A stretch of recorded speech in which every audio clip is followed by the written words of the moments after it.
How's it going, guys? We have a medium to difficult question for cardio. 13-year-old girl. She's brought to the physician for a follow-up appointment. She has a 1 on 6 systolic murmur auscultate at the upper chest, right axis deviation, ECG, second heart sound that does not oscillate. She's not cyanotic. Chest X-ray shows increased pulmonary vascularity, and we want to know the most likely explanation for the patient's findings. So our starting point is simply that the second heart sound that doesn't oscillate. This means we have fixed splitting of S2, which is an atrial septal defect. Our correct answer is patent form ovale, which is a cause of ASD. Okay, if you want to get hyperpedantic, some people make the distinction, say PFO isn't technically an ASD, it's a type of ASD. Okay, so that's the only explanation for the findings here. I'll go into more detail, but that's our starting point. So USMLE can just say a second heart sound that does not oscillate or change with the respiratory cycle, fixed splitting of S2. Right axis deviation on ECG simply means right ventricular hypertrophy. You don't need to know even what it represents in terms of the leads or anything. What I want you to memorize is that right axis deviation, right bundle branch block, and wide splitting of S2 all mean right ventricular hypertrophy. Left axis deviation, left bundle branch block, paradoxical splitting of S2 all mean left ventricular hypertrophy. Now, fixed splitting of S2 is 100% of questions with ASD. Only about half of questions will they say a wide fixed split of S2.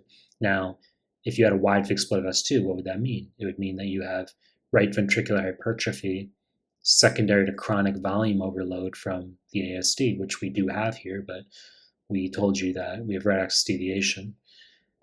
Now, what's going on with this systolic murmur at the upper chest? This is a flow murmur. Okay, so we've got increased flow across the pulmonic valve. I've seen USMLE do this. They throw in a systolic murmur sometimes with the ASD. It's nothing that you have to really worry about. Okay, sometimes if you have infections and heart rate goes up, you get flow murmurs. Pregnancy with higher volume, 50% increased plasma volume in the second trimester, they get flow murmurs. Sometimes you can get one with an ASD as well. She's not cyanotic because ASDs aren't cyanotic. Increased pulmonary vascularity, well, that extra flow has to go through the lungs. So chest X-ray can show you that. Sometimes it can even represent the initiation of pulmonary hypertension, where you'll start getting these vascular changes. You're not going to get an overt Eisenmenger syndrome on USMLE with an ASD ever. Okay, so even if you had pulmonary hypertension with afterload backing up to the right heart, it's never going to reverse for an ASD for USMLE. That'll be VSD exclusively. Let's just hop to the final ones here, or basically all the answer choices. Aortic stenosis is wrong, okay?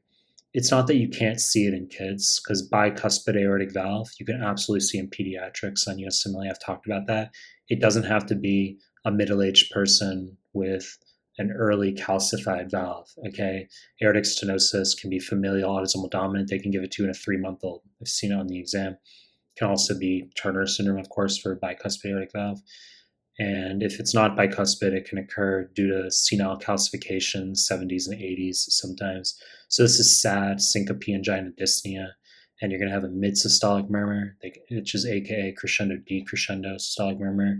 They can also describe it as a late peaking systolic murmur with injection click, slow rising pulses, pulsus parvis et tardis for aortic stenosis. Choice A, wrong fucking answer.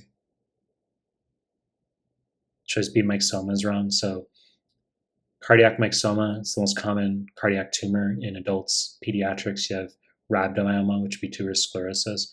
Now, cardiac tumors produce what's referred to as the ball and valve murmur, which means you'll have this unexplained rumbling murmur classically that will abate. It'll go away when the patient is positioned typically in an unusual maneuver, such as the patient is positioned on their right side. That's not a typical maneuver for cardiac stuff. They might say the murmur goes away. Occasionally, it can produce other findings like cos small sign, which is a paradoxical JVD with inspiration rather than expiration. You don't have to worry about that for USMLE. The wrong fucking answer. Choice C. Oh, and by the way, there's a question on one of the NBME forms for TCK where they tell you that someone has an embolus in the leg, okay? And the biopsy shows myxoma, and then the answer is echocardiography for the diagnosis. So it can even embolize as well to the arterial circulation. As I already said, Wrong fucking answer. Choice D, pulmonic stenosis is wrong. So just me being an asshole. Obviously, I have a systolic murmur at the upper chest. I didn't specify is it the second intercostal space on the right, which is the aortic location, or second intercostal space on the left, pulmonic location. Doesn't matter, okay? But we don't have pulmonic stenosis or aortic stenosis. The flow murmur, as I already talked about. Pulmonic stenosis, extraordinarily rare as a standalone. Okay, occasionally you can see it in patients who have Noonan syndrome or even Down syndrome. Sometimes they can get pulmonic stenosis, but DeGeorge syndrome, tetralogy of Fallot. Okay, that's where you get pulmonic stenosis classically. Pulmonic stenosis, overriding aorta, ASD, the fuck am I saying? VSD, and right ventricular hypertrophy for your tetralogy of Fallot. ASDs are answer with PFO.